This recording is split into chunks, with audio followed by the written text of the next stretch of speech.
Habiendo entendido entonces ya la clasificación, el panorama del sistema nervioso central, pues ahora sí, ya pues acá nos desatamos. Esto es bastante simple, esto ya comenzar a correr sobre las estructuras, ¿no? Muy bien, la médula espinal, ya con la idea que hemos establecido bastante clara, la médula espinal pues es un órgano que tiene aspecto de un cordón, ¿verdad?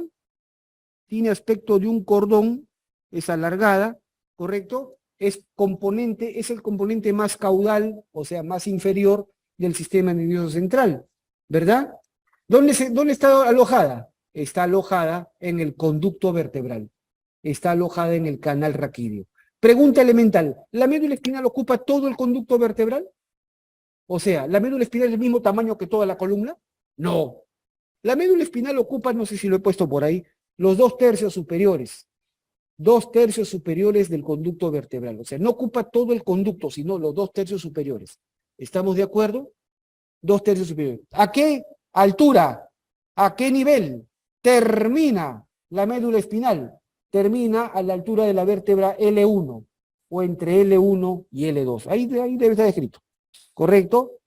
Termina a la altura de las vértebras L1, entre L1 y L2, o generalmente L1. ¿Correcto? ¿Se entiende? Bien, por lo tanto, la médula espinal no ocupa todo el conducto vertebral. Significa entonces que por debajo de la vértebra L1 no hay médula espinal. Así de claro. ¿Se entiende? Eso es importante. Eso es importante. ¿Por qué?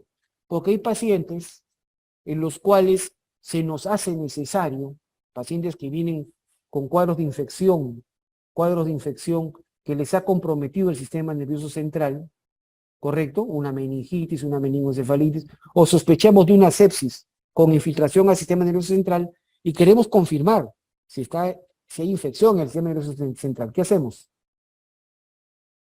Tenemos que tomar una muestra del líquido que está rodeando al sistema nervioso central. ¿Cómo se llama ese líquido? El líquido cefalorraquídeo. Tenemos que tomar una muestra del líquido cefalorraquídeo, por ahí vamos a encontrar los bichos, ahí vamos a encontrar los gérmenes, ahí vamos a encontrar cuál es la infección que tiene el paciente. ¿Correcto? ¿Se entiende? Y para tomar una muestra del líquido cefalorraquídeo, ¿de dónde creen que se toma? No se toma de la vena. Tengo que hacer una punción en la columna vertebral, la famosa punción lumbar. Así se llama el procedimiento. La punción lumbar. ¿Me dejo entender? ¿Está claro? Y esto a veces es necesario hacerlo en niñitos pequeñitos, en lactantes. Hay niñitos que lamentablemente tienen meningitis y tenemos que darle tratamiento urgente, urgente, porque la meningitis deja secuelas. No vas a querer un niño con retraso mental o no vas a querer un niño epiléptico, ¿correcto? Porque es una desgracia de la vida así. ¿Estamos claros? Entonces tenemos que dar el tratamiento urgente. Entonces necesitamos ya de una vez una punción lumbar.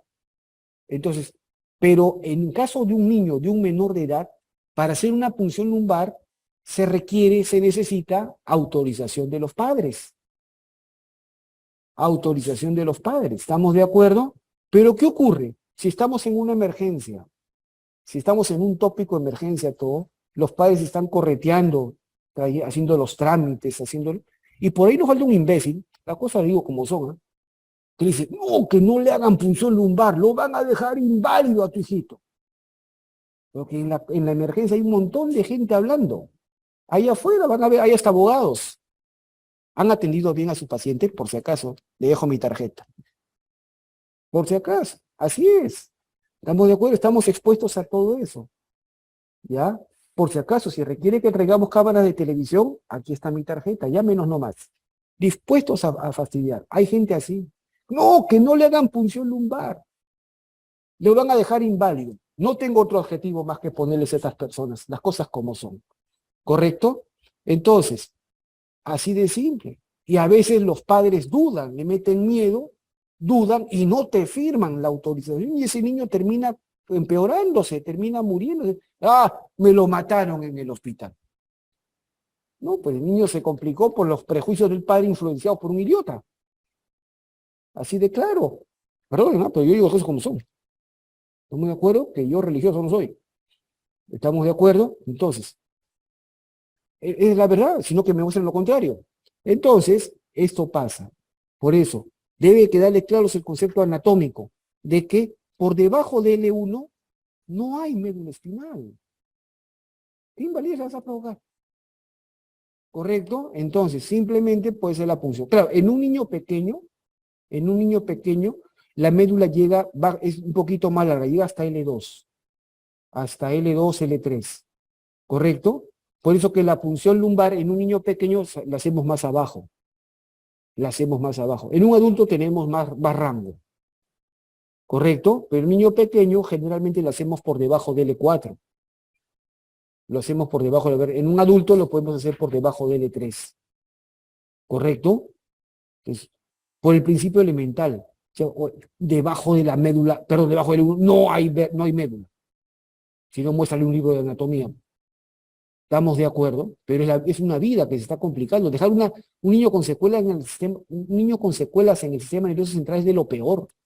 Es de lo peor. Así de claro. Es toda una vida de desgracia. Para ellos, para sus padres. ¿Eh? Es tristísimo. Yo lo he visto miles de veces. ¿Correcto? Entonces, por eso es importante. ¿Ya? Entonces, por eso estos conceptos anatómicos deben quedar claros. Bien, la médula ahí está, pues su tamaño mide de 42 a 45 centímetros de largo, tiene un ancho que está alrededor de 1 centímetro, ¿no? De 6 a 13 milímetros y pesa 28 a 30 gramos. ¿Correcto? Sus límites. Arriba, como ya les he dicho, la médula, ¿con qué órgano del sistema nervioso central se continúa para arriba? Con el bulbo. Hacia arriba se continúa con el bulbo y ¿dónde está el límite? En el agujero magno, ¿no? En el agujero magno. Ahí, básicamente consideramos el límite ahí, en el agujero magno. O sea que ahí termina el bulbo y ahí comienza la médula. ¿Correcto? ¿Se entiende? A nivel del agujero occipital. El límite inferior. La médula espinal termina de una forma bastante curiosa. El extremo inferior de la médula espinal termina así, chicos. Miren, termina así. Termina como la punta de un lápiz. El extremo inferior de la médula espinal termina así como, y eso se le llama el cono medular. El cono medular. Y ahí se encuentran los últimos segmentos de la médula. ¿Se acuerdan que cuántos segmentos tenía la médula? 31. Sus últimos segmentos están ahí en el cono medular. Y esos segmentos del cono medular son los que regulan la actividad esfinteriana de la pelvis. Los esfínteres anal, los esfínteres uretral, o sea, el esfínter que controla la defecación, el esfínter que controla la retención de la orina, la micción. ¿Estamos de acuerdo? Existe en neurología, eso no lo ven los neurólogos, el famoso síndrome de cono medular. El síndrome de cono medular. Es en neurología, ya lo van a ver cuando hagan neurología más adelante. Los neurólogos hablan mucho de este síndrome. Paciente con lesión en el cono medular es un paciente que tiene, obviamente su manifestación más evidente es que tiene alteración en el control de esfínteres. ¿A quién le gusta vivir así? Y que tenga que usar pañales por el resto de su vida. ¿Estamos de acuerdo? Es bien complicado. Entonces, ese es el famoso cono medular. ¿Ya? La médula termina en forma de una punta, se llama el cono medular, no lo olviden. Y que se encuentra, obviamente, donde termina la médula, pues a la altura de L1, L2. ¿Ok? Muy bien. Perfecto. Dijimos que la médula tiene 31 segmentos. ¿Qué cosa es un segmento medular? Pues un segmento medular es un pedazo de la médula de donde sale un par de nervios raquídeos. ¿Correcto? Dicho de manera más formal, ahí está. Porción de la médula espinal de donde emerge anatómicamente un par de nervios raquídeos. ¿Correcto? ¿Cuántos segmentos medulares tiene la médula? 31. Ya lo sabes. 8 cervicales, 12 torácicos, 5 lumbares, 5 sacros y un coxígeno. ¿Correcto? Entonces tú ves acá un pedazo de la médula de donde está saliendo un nervio a la derecha y un nervio a la izquierda. Ah, ya. Entonces a ese pedazo de médula le dices segmento medular. Bastante simple. Casi de colegio. ¿Estamos de acuerdo? Segmento medular. Nada más. Sumamente elemental. Ahí están los nervios raquídeos o nervios espinales. Pero nótese en la imagen, aprovecho la imagen también para decir lo siguiente. No sé si lo he señalado. Ah, no. Perdón. Ahí está. Quiero aprovechar la imagen para hacer... Si ustedes observan los nervios raquídeos, que son dos, uno a la derecha, uno a la izquierda, no salen directamente así de la médula espinal, ¿verdad? ¿Cómo se forma cada nervio raquídeo? ¿Cómo se forma? Por la unión, miren acá, miren esto, ¿ve? Miren esto, ¿ve? Esto de acá y esto de acá, ¿ve? ¿Cómo se llama esto? Raíces. Raíces. Cada nervio raquídeo se forma por la unión de dos raíces, ¿verdad? Dos raíces. ¿Cómo se llama esta? Raíz anterior. Raíz anterior. O en términos anatómicos también se le dice raíz ventral. Ventral con BV. Raíz anterior, raíz ventral. ¿Y la de atrás cómo se llamará? Raíz posterior o raíz dorsal. ¿Estamos de acuerdo? ¿Son igualitas? ¿Son idénticas? ¿Cuáles son las diferencias? La raíz anterior es más corta, suele ser más corta. La posterior suele ser más larga, suele ser más larga. ¿Qué más? La raíz posterior tiene acá un abultamiento. ¿Cómo se llama ese abultamiento? Se llama el ganglio de la raíz posterior. O también le dicen el ganglio espinal o ganglio raquídeo, también dicen así. Autores franceses, Delmas, Cuvier, le dicen el ganglio espinal o ganglio raquídeo. Así le dicen. ¿Correcto? Los americanos dicen el ganglio de la dorsal root, es decir, de la raíz dorsal. ¿Estamos de acuerdo? Muy bien. Entonces, raíz posterior, el ganglio. ¿Qué es un ganglio? Surge la pregunta, ¿qué es un ganglio? Un ganglio, doctores, un ganglio es una masa, un acúmulo de neuronas. Cuerpos neuronales. ¿Ustedes han visto en histología las partes de la neurona? ¿Han visto las partes de una neurona? Una neurona tiene dos partes elementales. Tiene un soma, un cuerpo, que los histólogos también dicen el pericarium, alrededor del núcleo, eso significa, el soma, el cuerpo, y tiene sus prolongaciones, ¿verdad? Perfecto. ¿Qué cosa es un ganglio? Un ganglio nervioso es una masa, un acúmulo de somas, de cuerpos neuronales. Ahí hay cuerpos neuronales que se encuentran fuera del sistema nervioso central. Porque algunos suelen pensar erróneamente, de que solamente encontramos neuronas dentro del sistema nervioso central y que afuera, vemos puros axones, puros nervios. ¿Me dejo entender? Puros axones, puros nervios. Entonces, no es así. También fuera del sistema nervioso central podemos encontrar sitios donde hay neuronas, somas, y esos sitios son los ganglios. Entonces, ¿qué es un ganglio? Es un conjunto de somas localizado fuera del sistema nervioso central, o sea, en el sistema nervioso periférico, ¿verdad? Perfecto. Y estamos viendo acá un ganglio, el ganglio de la raíz posterior, el ganglio de la raíz dorsal, o también simplemente conocido como el ganglio raquídeo o ganglio espinal. ¿Está claro? Sumamente fácil, extremadamente simple. Entonces, miren, raíz anterior o ventral, raíz posterior o dorsal. La raíz anterior es más corta. La raíz anterior no tiene ganglio. Y viene la tercera diferencia, que es funcional. La tercera diferencia es funcional. La raíz anterior, por la raíz anterior, salen, y digo salen de la médula espinal, fibras motoras. Fibras motoras que están saliendo de la médula espinal rumbo a un órgano. ¿Qué órgano? Puede ser un músculo, puede ser una glándula. ¿Estamos de acuerdo? Puede ser una glándula. Entonces son fibras, ¿cómo se usa el término funcional? El término funcional dice eferentes.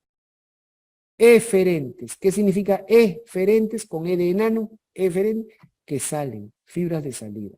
Entonces nunca se olviden, raíz anterior es más corta, no tiene ganglio y contiene fibras eferentes que salen de la médula, generalmente con función motora.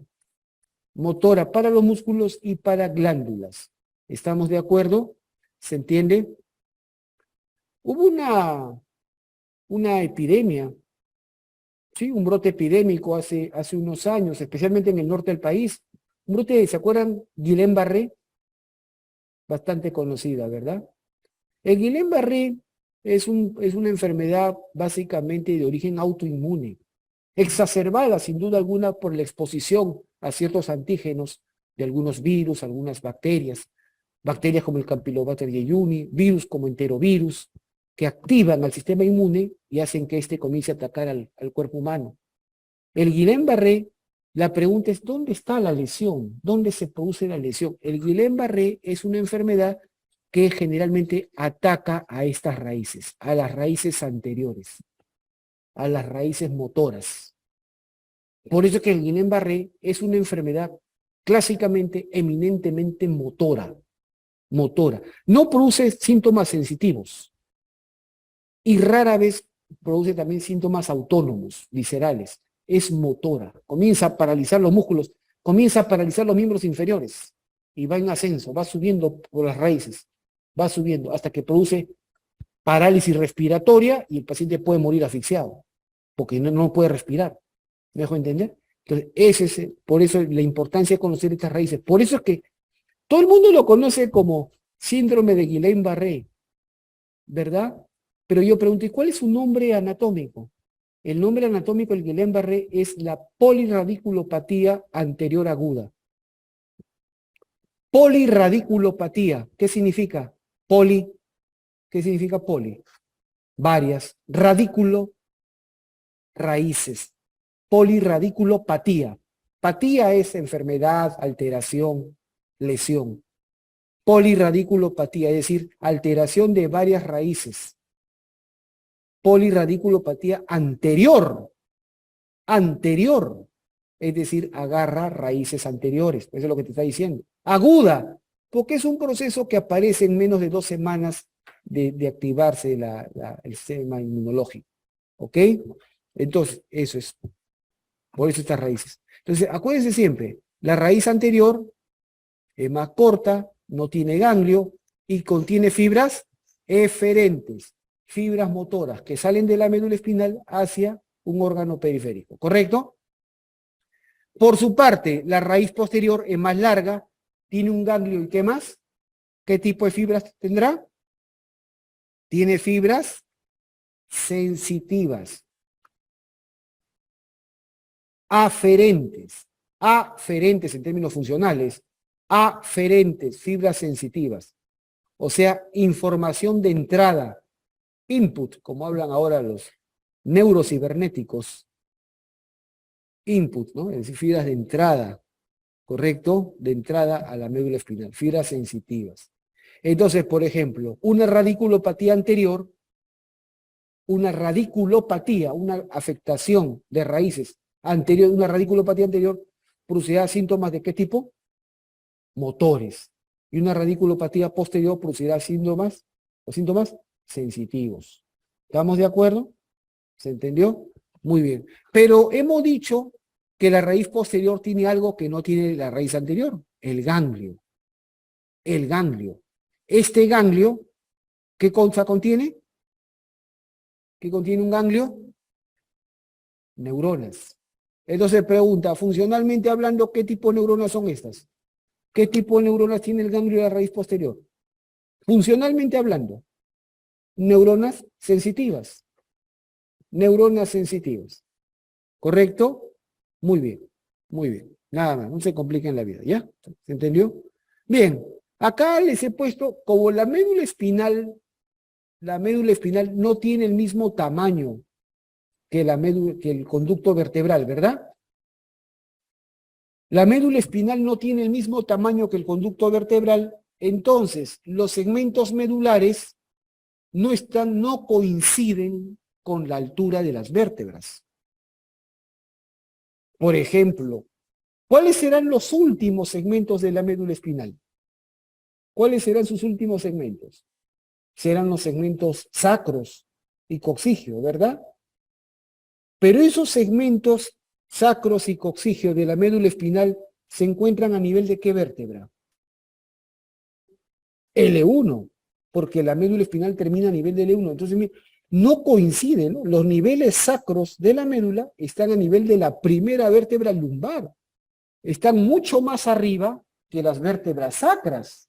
Las vértebras sacras están mucho más abajo. ¿Se entiende la idea? Entonces, definitivamente, si la médula espinal no tiene el mismo tamaño que la columna, pues los segmentos medulares no coinciden necesariamente con las vértebras. Entonces, de ahí es que se estableció este parámetro.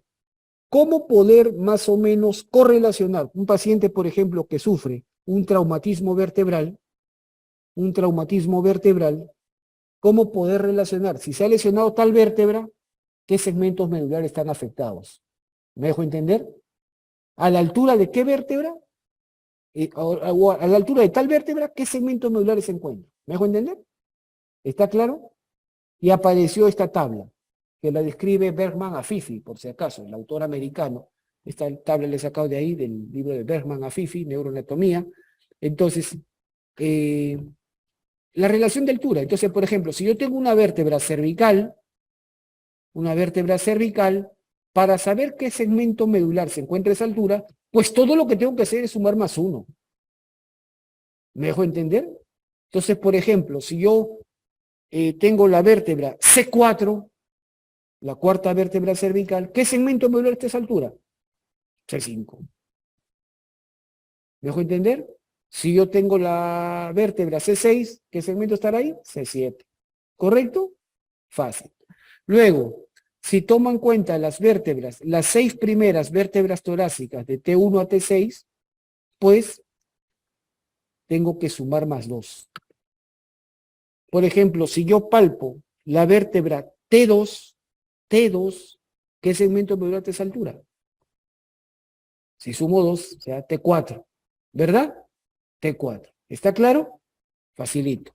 Si yo tomo en cuenta las vértebras T7 a T9, tengo que sumar más 3.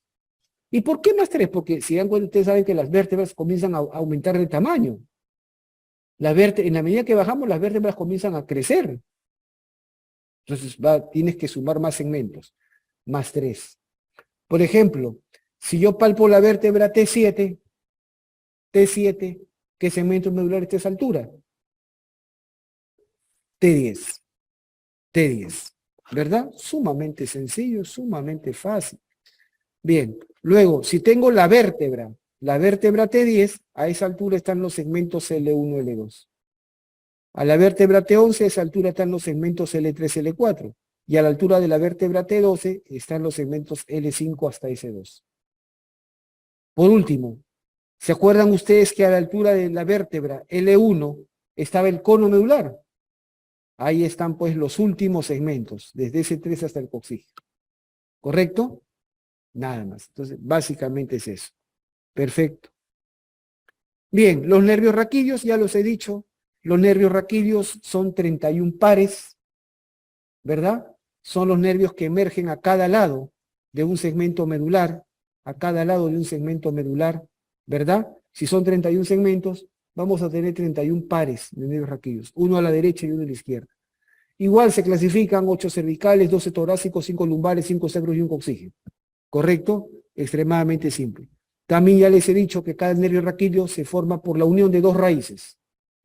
Una raíz anterior, llamada también ventral, ¿verdad? Que es más corta, que no tiene ganglio y que además tiene fibras eferentes, fibras motoras, ¿verdad? Y una raíz posterior, por raíz dorsal, que es más larga, que tiene ganglio y tiene contiene fibras aferentes sensitivas, ¿verdad? Muy bien, ahí está precisamente, la raíz anterior contiene fibras eferentes motoras, ¿correcto? Y la raíz posterior contiene fibras aferentes. Y además, la raíz posterior presenta el ganglio espinal. Ganglio espinal o ganglio raquídeo. ¿Qué tipo de neuronas tiene el ganglio espinal? ¿Qué tipo de neuronas tiene? Sensitivas. No, cuando uno habla de aferentes y eferentes, está hablando de la dirección de las fibras. ¿Qué son las fibras? Los axones. los axones. Cuando uno habla de aferente, eferente, está hablando de una dirección. Aferente de entrada, eferente de salida. Entonces, no está hablando de neuronas propiamente, está hablando de fibras, de axones. Axones que entran a un órgano, aferentes. Axones que salen de un órgano, eferentes. ¿Me dejo entender? En cambio, cuando hablo de neuronas, hablo del soma, del cuerpo de la célula. ¿Me dejo entender?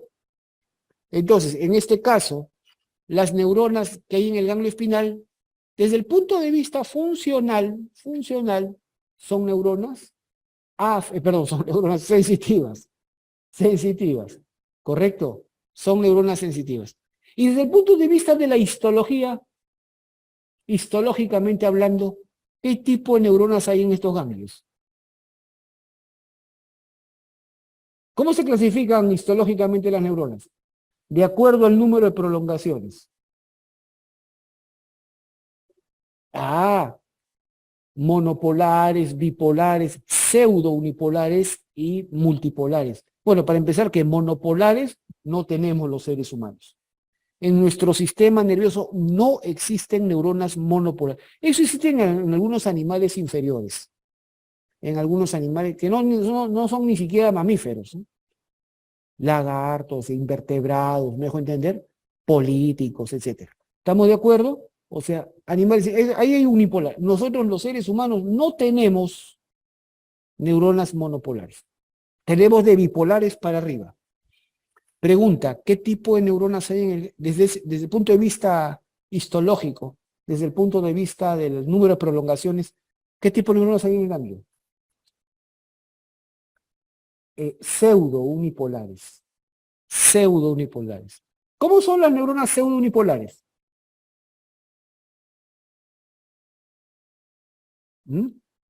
Pseudo-unipolares. Son neuronas que tienen un cuerpo, un soma, tienen una prolongación que es corta, pero que rápidamente se abre en dos. O sea que pareciera que tuvieran una sola prolongación, pero rápidamente esta se bifurca. ¿Me dejo entender? En cambio, las monopolares, las unipolares son así. Estas tienen una sola prolongación. Esas son las unipolares. Estas no hay en nuestra especie. No existe. ¿Estamos de acuerdo? ¿Y las bipolares cómo son? Las bipolares son así. O sea, del soma salen directamente dos prolongaciones. Esas son las bipolares. Estas hay. ¿Dónde? Por ejemplo, en la mucosa olfatoria. Las neuronas bipolares de Schultz. ¿Se acuerdan? Les dije, en nariz. ¿Dónde más hay neuronas bipolares? En la retina. En la sexta capa de la retina. También les he dicho. Revisen mi clase de ojo. Todo está ahí en las Sagradas Escrituras. ¿Estamos de acuerdo? Todo les he dicho. Lo esencial, lo importante. Esas son. Pero ¿qué tipo de neuronas vamos a tener en este ganglio? Vamos a tener así. Estas son las neuronas pseudo-unipolares, que tienen una prolongación cortita que rápidamente se bifurca. Entonces, una de estas bifurcaciones va a funcionar como dendrita, porque por acá entra la información. Y otra funciona como axón. Por acá sale la información. O sea, una prolongación sirve de receptora y la otra de efectora. ¿Estamos de acuerdo? Muy bien, chicos. Perfecto. Entonces ahí está el famoso ganglio. Ya lo conocemos. Perfecto. Miren este detalle muy interesante. Es muy bonito este esquema realmente. Nos lleva a pensar cómo emergen los nervios raquídeos. ¿Cómo emergen los nervios raquídeos? Para empezar, los nervios raquídeos, ¿cómo se clasifican? Son 31 pares, ¿no? ¿Cómo se clasifican? 8 cervicales, 12 torácicos, 5 lumbares, 5 cervicales, un confije, ¿verdad? Y las vértebras, ¿cómo se clasifican las vértebras?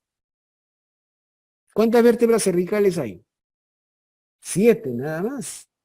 Vértebras, huesos, vértebras, solamente hay 7.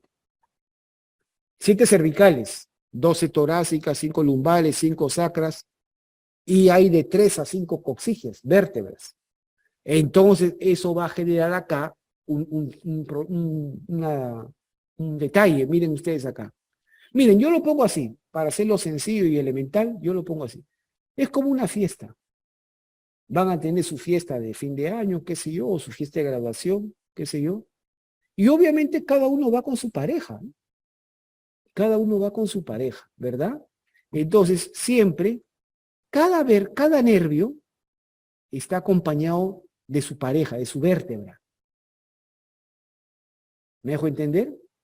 Cada nervio debe ir acompañado con su vértebra. ¿Estamos de acuerdo? Observen acá. El nervio raquídeo C1, el primer nervio raquídeo C1, sale o pasa por encima de la vértebra C1. Eso quiere decir entonces que el primer nervio raquídeo C1 sale, como dice acá, entre el cráneo y la vértebra C1. O sea, sale entre el occipital y el atlas.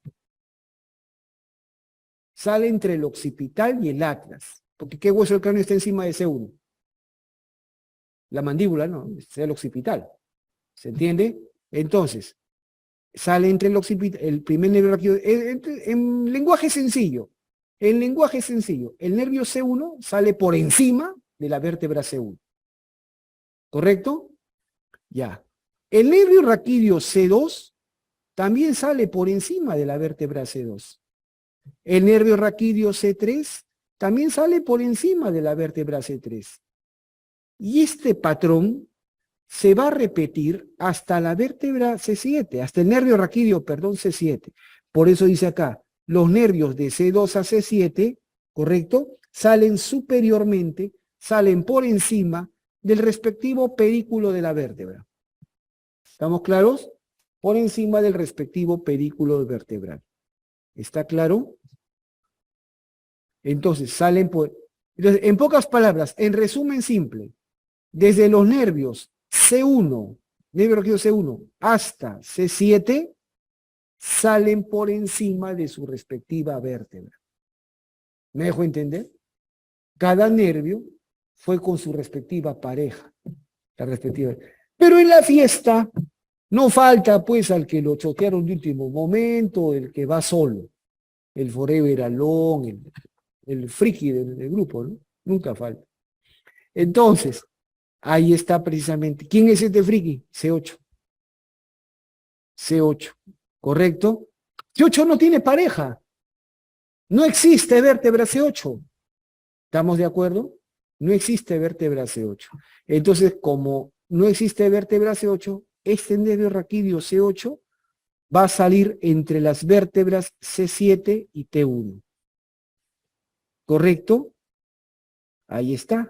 Sale por encima, o bueno, por debajo del pedículo de C7. Claro, es decir, entre C7 y T1, pues. ¿Estamos de acuerdo? Y este es el que genera el desorden. ¿Estamos de acuerdo?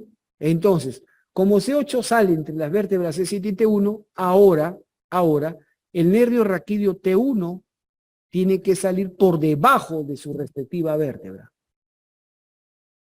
¿Se entiende la idea? T2 va a salir por debajo de su respectiva vértebra y así hasta el final. ¿Está claro? ¿La culpa de quién fue? Del friki que fue solo, pues. ¿Estamos de acuerdo? Es decir, entonces, el lenguaje es sencillo. Solamente los 7 primeros nervios raquídeos, de C1 a C7, salen por encima de su respectiva vértebra. C8 sale entre las vértebras C7 y T1. Y desde las vértebras T1 hasta el final, salen por debajo, acá dice, por debajo de los pedículos de su respectiva vértebra. ¿Ok? Sumamente fácil. ¿Quedó claro, no? Muy bien. Perfecto. Les he dicho claramente que la médula espinal termina ¿a qué altura? Ya, perfecto, L1, ¿no? A ver, un ratito, ¿dónde está el...? Quiero cambiarle color, acá está. Ya. Termina a la altura de la vértebra L1, ¿verdad? Sin embargo, o sea, la médula espinal, ¿y cómo terminaba? En forma de punta, ¿verdad? ¿Cómo se llamaba esa punta? Cono, cono medular, ¿verdad? O cono terminal, caramba, ¿dónde está? O cono terminal, dicen algunos, ¿no? Ahí está. Entonces, ya, acá, cono medular. Ese cono medular está a la altura del E1. Pero por abajo todavía queda más columna vertebral, pues. Ya. La médula espinal no se encuentra desnuda dentro de la columna vertebral. La médula espinal se encuentra envuelta por 3 capas de tejido conectivo. Bueno, en general, todo el sistema nervioso central se encuentra cubierto por 3 capas de tejido conectivo. ¿Cómo se llaman? ¿Cómo se llaman las capas de tejido conectivo que envuelven al sistema nervioso central? En general, ¿cómo se llaman? Las meninges. Cuando uno en una cirugía, por ejemplo, abre el cráneo, levantas la tapa craneana, no encuentras de frente el cerebro. Vas a tener que ir pasando las meninges. El encéfalo y la médula espinal no están desnudos dentro del hueso. Están cubiertos por 3 capas de tejido conectivo, las meninges. ¿Cuáles son las meninges? La dura de afuera para adentro, ¿no? De la más externa a la más interna. Dura madre, aracnoides, pía madre. ¿Correcto? Bien, les cuento. La médula espinal viene envuelta por sus meninges. Viene envuelta, obviamente, la meninge más externa es la dura madre. Viene envuelta por dura madre. ¿Estamos de acuerdo? Resulta que la médula espinal termina a la altura del E1. ¿Me dejo entender? La médula espinal finaliza a nivel del E1. Pero la dura madre parece que no se ha dado cuenta de que la médula espinal ya terminó. La médula espinal sigue continuando, perdón, la dura madre sigue continuando hasta abajo. O sea que como dicen, hay un exceso de dura madre. Más abajo. La dura madre llega hasta la vértebra S2 o S3. O sea, la médula terminó acá a nivel de L1, ¿correcto? Pero la dura madre continúa más abajo. O sea, parece que no se ha dado cuenta que ya terminó la médula. Y sigue hasta abajo. Hasta S2, S3. Yo le digo así, ¿no? Ese exceso de dura madre que hay debajo de la médula espinal, eso forma como un saco acá. Es como un saquito, ¿se dan cuenta? Y eso se llama el saco dural. El saco de dura madre. ¿Estamos claros? El saco dural. Que va desde el L1, donde termina la médula espinal, hasta S2, S3. ¿Correcto? Hasta S2, S3. ¿Y qué contiene ese saco dural? Va a contener, miren ustedes acá, va a contener la llamada, algún anatomista con aficiones ecuestres, con aficiones hípicas, ¿no? Le puso la cola de caballo. La cola de caballo. Pero doctor, así no pueden los libros. Allá. Ponle cauda equina, maestra. Quedó. Cauda equina. ¿Qué significa en latín cola de caballo? Pero más bonito para los libros. ¿Estamos de acuerdo? Cauda equina, la cola de caballo. Entonces, dentro del saco dural vamos a tener la famosa cola de caballo. Es decir, ¿y qué cosa es la cola de caballo? Es una tira de filamentos que vemos, ¿correcto? ¿Qué cosa? ¿Quién lo forma? Lo forman las raíces lumbares y sacras. Las raíces, todo, miren, ¿se acuerdan ustedes que los nervios raquídeos de T1 para abajo, ¿por dónde tienen que salir? Por debajo de su respectiva vértebra. ¿Se acuerdan? Por culpa de C8. Tienen que salir por debajo. Entonces, pero la médula espinal acabó aquí a la altura del L1. Entonces, ¿cómo hacen los nervios raquídeos L1, L2, L3, L4, ¿no? L5? Tienen que bajar para encontrar su salida. Tienen que ir bajando para encontrar la vértebra por debajo de la cual tienen que salir. Por eso es que se forma la cola de caballo, porque vemos acá un montón de fibras verticales, que son los nervios que están buscando su salida. ¿Me dejo entender? Entonces, la cola de caballo o caudequina es el conjunto de raíces lumbares y sacras que están descendiendo para encontrar su abertura de emergencia, o sea, por donde emergen, por donde salen, pero hay un elemento más, hay un elemento más. En el centro de la caudequina hay un filamento que no es nervio, no es nervio. Ese filamento se llama, ahí lo he puesto o no, no lo he puesto. Bueno, caudequina, ¿no? Hay un filamento en el centro de la caudequina que se llama el filum terminale. El filum terminale. Filum terminale. ¿Qué cosa es eso? Es un filamento formado por la pía madre, que es la meninge más interna. La dura madre era la más externa. Seguía el aracnoides y la pía madre, que yo le digo algo así como la ropa interior de la médula espinal, porque es la que está pegada directamente a la médula espinal, la pía madre, la médula espinal terminaba en punta, ¿verdad? Terminaba en punta. Entonces, la pía madre, que es la capa que está pegadita a la médula espinal, llega acá a esta punta, se condensa y forma un filamento que baja. Ese es el filum terminal. El filum, que en castellano se traduce como hilo terminal, ¿verdad? Hilo terminal o filum terminale, es un filamento de pía madre. Ojo, no es nervio, no es tejido nervioso, ¿correcto? Es pía madre que forma un filamento y que va a bajar. ¿Y para qué sirve? Sirve para sujetar la médula espinal. Es un medio de fijación de la médula espinal. Por ejemplo, si una persona se agacha hacia adelante, la médula espinal sube dentro de la columna vertebral. Y luego cuando te levantas, cuando te incorporas, la médula espinal tiene que bajar. El filum terminal la tracciona, jala la médula hacia abajo. ¿Me dejo entender? Es el famoso filum terminal. ¿Ok? Perfecto. Entonces, ¿qué cosa es la caudequina? La caudequina es el conjunto de raíces lumbares y sacras más el filum terminal. Más el filum terminal. Eso es la caudequina. ¿Ya? Y esta caudequina está dentro del saco dural. Pero dentro del saco dural, ¿qué cosa más hay? Líquido cefalorraquídeo. Aquí está el mayor volumen de líquido cefalorraquídeo. La mayor cantidad de líquido cefalorraquídeo que podemos encontrar. Por eso es que este es el sitio de elección para hacer punciones. Es el sitio ideal para hacer punciones. ¿Quedó claro? Entonces, acá se encuentra el mayor volumen de líquido cefalorraquídeo. A veces alguien por ahí puede decir, y cuando yo hago una punción lumbar, ¿no puedo punzar accidentalmente alguna raíz nerviosa? ¿Se podrá punzar alguna raíz nerviosa? Entonces yo te digo, muy sencillo, haz la prueba.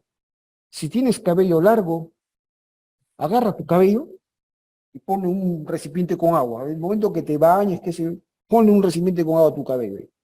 Vas a ver los cabellos flotando en el agua ahí. ¿Correcto?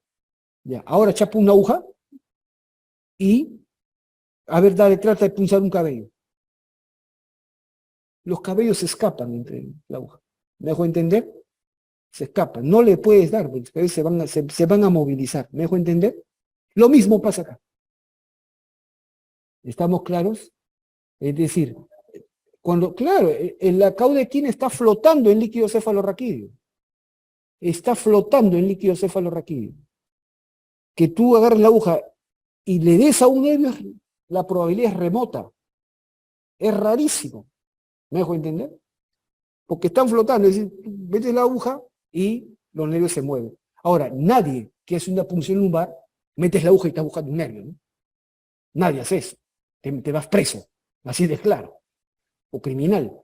¿Estamos de acuerdo? El que mete cuando es una punción lumbar, ya van a ver una punción lumbar, es una cosa muy delicada, ¿sabes? Entra, sale, comienza a salir líquido de frente, ¿no? Y sacas la aguja y no más. Entra nomás, sale el líquido, perfecto, y se acabó, no hay más, es una cosa muy directa. Y es una aguja sumamente fina, o sea, para que lees a un nervio, pues es rarísimo. ¿Estamos de acuerdo? Muy bien, perfecto. Entonces, esa es la importancia, ¿ya? Perfecto. Ahí está la caudequina, perfecto, ya saben qué es la caudequina.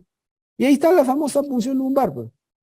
Es un procedimiento, ¿no? La famosa PL, con la finalidad de extraer una muestra de líquido cefalorraquídeo, especialmente lo más frecuente para descartar infecciones o para hacer incluso el antibiograma, es decir, para ver cuál es el bicho específico, porque si tú das antibióticos sin saber qué germen es, ¿no? Entonces puedes generar una resistencia bacteriana.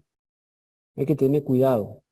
¿Ya? Esos antibióticos de amplio espectro, tratamiento empírico, puede servir para los primeros días, pero rápido, necesito urgente una PL para saber qué tipo de germen tiene y dar tratamiento específico. ¿Correcto? Muy bien. También sirve para medir la presión del LSR, pacientes con hipertensión intracraniana y todo lo demás. Siempre acuérdense que la médula espinal en un adulto termina a la altura del E1. Por lo tanto, la PL en un adulto se hace por debajo del E3. El sitio ideal de PL en un adulto es entre L3 y L4. Ahí dice, ¿no? Por debajo de L3. El sitio ideal para PL en un adulto es entre L3 y L4. Y para un niño, acuérdate que en un niño la médula termina un poquito más abajo, termina a la altura de L2. A la altura de L2. Entonces, la PL en un niño pequeño generalmente se hace por debajo de la vértebra L4. ¿Ok? Entre L4 y L5. Entonces, PL en niños, entre L4 y L5. PL en adultos, entre L3 y L4. Extremadamente simple.